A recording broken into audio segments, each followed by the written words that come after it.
ಗಂಡ ಹೆಂಡತಿ ಜಗಳ ಉಂಡು ಮಲ್ಗೋ ತನಕ ಅಂತಾರೆ. ಆದರೆ ಈ ಟೆಕ್ಕಿ ಹಾಗೂ ಪತ್ನಿ ಇವರ ಕಲಹ ಕೊಲೆಯಲ್ಲಿ ಅಂತ್ಯವಾಗಿದೆ. ಮುದ್ದೆ ಕೋಲಿನಿಂದ ತನ್ನ ಪತಿಯನ್ನ ಕೊಂದಂತಹ ಪತ್ನಿ ಇದೀಗ ಪೊಲೀಸರ ಅತಿಥಿಯಾಗಿದ್ದಾಳೆ. ಈ ಕುರಿತ ಡೀಟೇಲ್ ರಿಪೋರ್ಟ್ ಇಲ್ಲಿದೆ. ಪತ್ನಿಯಿಂದಲೇ ಟೆಕ್ಕಿ ಕೊಲೆ, ಮುದ್ದೆ ಕೋಲಿನಲ್ಲಿ ಥಳಿಸಿ ಹತ್ಯೆ. ಗಂಡ ಹೆಂಡತಿ ಜಗಳ ಉಂಡು ಮಲ್ಗೋ ತನಕ ಅಂತಾರೆ. ಆದ್ರೆ ದಂಪತಿ ಕಲಹ ಕೊಲೆಯಲ್ಲಿ ಅಂತ್ಯವಾಗಿದೆ.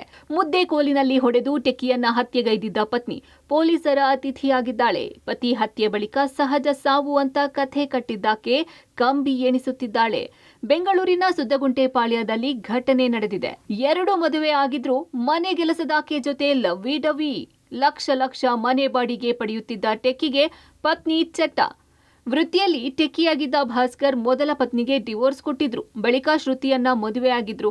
ಇವರಿಗೆ 2 ಮಕ್ಕಳು ಕೂಡ ಆಗಿದ್ವು. ಮನೆ ಬಾಡಿಗೆನೇ ತಿಂಗಳಿಗೆ 1 ಲಕ್ಷದಿಂದ 1.5 ಲಕ್ಷ ಬರ್ತಾ ಇತ್ತು. ಸಂಸಾರ ಏನು ಆರ್ಥಿಕವಾಗಿ ಚೆನ್ನಾಗೇ ಇತ್ತು. ಆದ್ರೆ ನಿತ್ಯ ಕುಡಿದು ಬಂದು ಭಾಸ್ಕರ್ ಗಲಾಟೆ ಮಾಡ್ತಾ ಇದ್ದ. ಹಲವು ಬಾರಿ ಗಲಾಟೆ ವಿಚಾರ ರಾಜಿ ಸಂಧಾನವಾಗಿ ವಿಲ್ಸನ್ ಗಾರ್ಡನ್ ಪೊಲೀಸ್ ಠಾಣೆಯಲ್ಲಿ ದೂರು ಕೂಡ ದಾಖಲಾಗಿತ್ತು. ಆದ್ರೆ ಮತ್ತೊಬ್ಬ ಮಹಿಳೆ ಜೊತೆ ಅಕ್ರಮ ಸಂಬಂಧ ಹೊಂದಿದ್ದ ಭಾಸ್ಕರ್ ವಿರುದ್ಧ ಪತ್ನಿ ಶ್ರುತಿ ಸಿಡಿದೆದ್ದಿದ್ದಳು. ಹಣ ಒಡವೆ ಆಕೆಗೆ ಕೊಡ್ತೀಯಾ ಅಂತ ಪದೇ ಗಲಾಟೆ ಆಗ್ತಿತ್ತು. ಸೊ ನಮ್ಮ ಅತ್ತಿಗೆಯವ್ರಿಗೆ ಕಾಲ್ ಮಾಡಿ ಕೇಳಿದೆ, ಏನಮ್ಮ ಆಯಿತು ಅಂದಾಗ ನಮ್ಮ ಅತ್ತಿಗೆಯವ್ರು ಬಂದುಬಿಟ್ಟು ಈ ಥರ ನಿಮ್ಮ ಅಣ್ಣ ತೀರ್ಕೊಂಬಿಟ್ಟಿದ್ದಾರೆ, ಹಣ ಬನ್ನಿ ಬೇಗ ಬನ್ನಿ ಅಂದರು. ಬಂದು ಸ್ಪಾಟಲ್ಲಿ ಬಂದು ನೋಡಿದಾಗ ನಮ್ಮ ಅಣ್ಣಂದು ಫುಲ್ ಬಾಡಿ ಎಲ್ಲ ಏಟಾಗಿತ್ತು. ಸೊ ತಲೆಗೆ ಸ್ವಲ್ಪ ಏಟಾಗಿತ್ತು, ಚೆಸ್ಟ್ಗೆ, ಕೈಗೆ, ಕಾಲಿಗೆಲ್ಲ ಏಟಾಗಿತ್ತು. ಸೊ ಇದೆಲ್ಲ ಸ್ವೆಲ್ ಆಗೋಗಿತ್ತು. ಸೊ ಹಂಗಾಗಿ ನಾವೆಲ್ಲನೂ ಆಮೇಲೆ ಎಲ್ಲ ಇಂಟಿಮೇಟ್ ಮಾಡಿ ನಮ್ಮ ಫ್ಯಾಮಿಲಿ ಫುಲ್ ಬಂದರು. ನಮ್ಮ ದೊಡ್ಡಪ್ಪ ಅವರು, ನಮ್ಮ ತಂದೆ, ನಮ್ಮ ತಾಯಿ, ನಮ್ಮ ಅಣ್ಣಂದಿರೆಲ್ಲ ಬಂದರು. ಸೊ ಸ್ಪಾಟ್ ಇನ್ವೆಸ್ಟಿಗೇಷನ್ ಮಾಡಿದಾಗ ಮತ್ತು ನಮಗೆ ಡೌಟ್ ಬಂದಿದ್ದೇನೆಂದರೆ ಇದು ಯಾರೋ ಹೊಡೆದಿರೋದಂತ ಬಂದಿತ್ತು.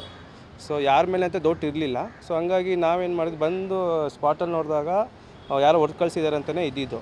ಸೊ ಅವರು ಬಂದುಬಿಟ್ಟು ಬೇರೆ ಯಾರೋ ಹೊಡೆದು ಕಳಿಸಿದ್ರು, ಅವ್ರದ್ದು ಒಂದು ಸೆಕೆಂಡ್ ವೈಫು ಅವ್ರು ಕೊಟ್ಟು ಕಳಿಸಿದ್ರು ಅಂತ ಹೇಳ್ತಿದ್ರು. ನಾವು ಆಯಿತು ಅಂದಾಗ ಹೋಗಿ SD ಪಾಳ್ಯ ಸ್ಟೇಷನ್ಗೆ ಹೋಗಿ ಅಲ್ಲಿ ಕಂಪ್ಲೇಂಟ್ ಮಾಡಿ FIR ಮಾಡಿಸಿ ಬಂದಾಗ ಸ್ಪಾಟಲ್ಲಿ ಈ ಥರ ಆಗಿತ್ತು. ಹತ್ಯೆ ಮಾಡಿ ಪೊಲೀಸರ ಮುಂದೆ ಕಥೆ ಕಟ್ಟಿದ್ದ ಪತ್ನಿ. ಮರಣೋತ್ತರ ಪರೀಕ್ಷೆ ವರದಿಯಲ್ಲಿ ಹತ್ಯೆ ಸತ್ಯ ಬಯಲು. ಶ್ರುತಿ ಮತ್ತೆ ಪತಿ ಭಾಸ್ಕರ್ ನಡುವೆ 2 ದಿನಗಳ ಹಿಂದೆ ಗಲಾಟೆ ಆಗಿತ್ತು. ಭಾಸ್ಕರ್ ಹೆಂಡತಿಯನ್ನ ಆಚೆ ತಳ್ಳಿದ್ದ. ಕೋಪಗೊಂಡ ಪತ್ನಿ ಶ್ರುತಿ ಮನೆಯಲ್ಲಿದ್ದ ಮುದ್ದೆ ಕೋಲಿನಿಂದ ಥಳಿಸಿದ್ರು. ಕಂಠಪೂರ್ತಿ ಕುಡಿದಿದ್ದ ಭಾಸ್ಕರ್ ಸಾವನ್ನಪ್ಪಿದ್ದ. ಆದ್ರೆ ಕುಡಿದು ಬಂದು ಬಾತ್ರೂಂನಲ್ಲಿ ಬಿದ್ದು ಸಾವನ್ನಪ್ಪಿದ್ದಾನೆ ಎಂದು ಕಥೆ ಕಟ್ಟಿದ್ದಳು. ಆದ್ರೆ ಮರಣೋತ್ತರ ಪರೀಕ್ಷೆಯಲ್ಲಿ ಹೊಡೆದು ಸಾಯಿಸಿರುವ ಬಗ್ಗೆ ವರದಿ ಬಂದಿತ್ತು. ಬಳಿಕ ಪತ್ನಿಯನ್ನ ವಶಕ್ಕೆ ಪಡೆದು ತನಿಖೆ ಮಾಡಿದಾಗ ಕೊಲೆ ಮಾಡಿರುವ ಬಗ್ಗೆ ಒಪ್ಪಿಕೊಂಡಿದ್ದಾರೆ. ನಮ್ಮ ಸುದ್ಗುಂಟೆಪಾಳ್ಯ ಪೊಲೀಸ್ ಠಾಣೆಯಲ್ಲಿ 28ನೇ ತಾರೀಕು ಒಬ್ಬರು ಡೆತ್ ಆಗಿದ್ದಾರೆ ಅಂದ್ಕೊಂಡು ತಿಳಿದು ಬರುತ್ತೆ. ಆವಾಗ ಸ್ಪಾಟ್ ವಿಸಿಟ್ ಮಾಡಿ ಚೆಕ್ ಎಲ್ಲ ಮಾಡಿದಾಗ ಸೋಕೋ ಟೀಮ್ಗೆಲ್ಲ ಕರೆಸಿರ್ತೀವಿ. ವೆರಿಫೈ ಮಾಡಿದಾಗ ಸ್ವಲ್ಪ ಡೌಟ್ ಬರುತ್ತೆ. PM ರಿಪೋರ್ಟ್ ಬರುತ್ತೆ. PM ರಿಪೋರ್ಟಲ್ಲೂ ಕಾಸ್ ಆಫ್ ಡೆತ್ದಲ್ಲಿ ವಿತ್ ಫೋರ್ಸ್ ಅಂತ ಗೊತ್ತಾಗಿರುತ್ತೆ. 27ನೇ ತಾರೀಕು ಅವರು ಯಾವಾಗ ಆ ಲೇಡಿ ಜೊತೆಲಿ ಅವ್ರು ಬಂದು ಡ್ರಾಪ್ ಮಾಡ್ತಾರೆ. ಆಮೇಲೆ ಮನೆಗೆ ಹೋದಾಗ ಗಂಡ ಹೆಂಡತಿಗೆ ಜಾಸ್ತಿ ಜಗಳ ಸ್ಟಾರ್ಟ್ ಆಗುತ್ತೆ. ರಾತ್ರಿ ಕುಡಿದಿರೋ ನಶೆದಲ್ಲಿ ಮಕ್ಕಳು ಮತ್ತು ಹೆಂಡತಿಗೆ ಮನೆಯಿಂದ ಹೊರಗಡೆ ಹಾಕೋಕ್ಕೆ ಜಗಳ ಸ್ಟಾರ್ಟ್ ಆದಾಗ ಜಗಳ ಆಗುತ್ತೆ. ಎಳೆದಾಡುವಾಗ ಹೆಂಡತಿ ಕೈಗೆ ಇದು ಕೋಲ್ ಸಿಗತ್ತೆ, ಹಿಟ್ಟಿನ ಕೋಲು. ಅದರಲ್ಲಿ ಅವಳು ಹೊಡಿದಾಗ ಅವರು ಬಿದ್ದೋಗ್ತಾರೆ.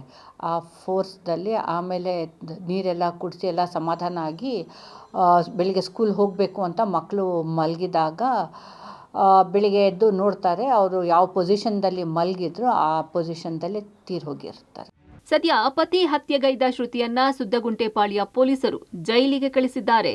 Nagesh, crime bureau, public TV, Bengaluru.